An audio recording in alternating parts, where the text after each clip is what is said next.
est-ce qu'on pourrait vous poser quelques questions? Oui, on va essayer de répondre. Ça dépend de quelles questions tu vas nous poser, hein.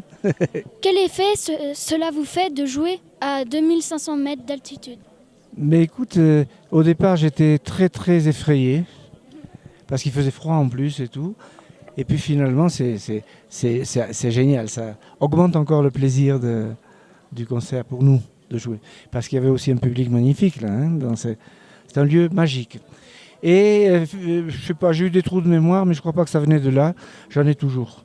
Donc c'est pas l'altitude. C'est votre première participation au Cosmo Jazz? Oui, tant à Pedro qu'à moi, on n'avait jamais joué à Cosmo Jazz. Par contre, on a joué à Chamonix en 2011, mais dans un autre cadre, en plein hiver. Et ils nous ont pas amenés aussi haut dans la montagne. On a joué dans le village de Chamonix. Vous êtes père et fils sur scène. Vous composez ensemble. Qu'est-ce que cela vous apporte de jouer ensemble? Ben, tu sais, la musique, ça apporte toujours quelque chose. Et le fait de jouer ensemble, c'était pas prévu au départ, mais ça a été une énorme surprise de la vie. C'est un bonheur. Qu'est-ce que ça apporte? Après, tiens, Gaspard, c'est à toi de répondre. Bah, on voyage beaucoup ensemble, on va dans plein d'endroits différents, dans la montagne, dans les villes, et c'est pas tous les enfants de mon âge qui passent autant de temps avec leur père, et on a une bonne raison de passer beaucoup de temps ensemble, et ça c'est précieux. Et ça nous apporte surtout ça, de la vie.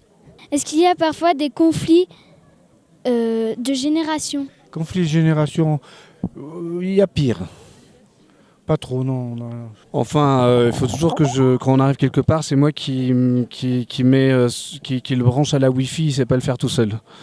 Écoute, il l'a dit tout à l'heure, donc j'ai bientôt 80 ans. Et j'avais envie de ranger un peu mes outils, de jouer pour moi et tout ça. Et c'est lui qui me traîne, et pas n'importe où, tu vois. Il me fait faire des trucs assez incroyables, mais que j'aime beaucoup. Avez-vous un message à faire passer par vos chansons? Un message d'amour, mais pas spécialement. Non, pas spécialement. Non. Pardon, le flamenco, c'est une musique assez primitive, assez sauvage, et surtout par le chant et tout ça. Et je crois que en soi, il y a un message, mais pas un message qu'on pourrait écrire, tu vois. C'est pas. Je sais pas, je m'exprime mal. Tiens, vas-y, toi. Non, c'est de la musique. Enfin, dans mon cas, en tout cas, il y a pas de message. Chacun se fait. Ça résonne en chacun en fonction de ce qu'il a envie, besoin ou pas envie d'entendre, et peut-être que ça surprend, peut-être pas, mais l'intention n'est pas de passer un message.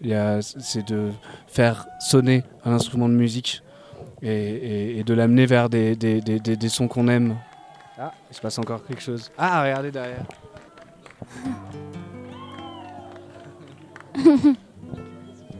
Merci beaucoup pour cette interview. Et merci à toi. Et bon avenir dans ce métier. Tu veux faire ce métier? Je sais pas encore. Je sais pas, mais tu le fais.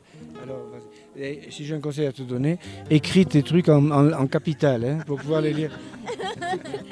Merci. Merci beaucoup.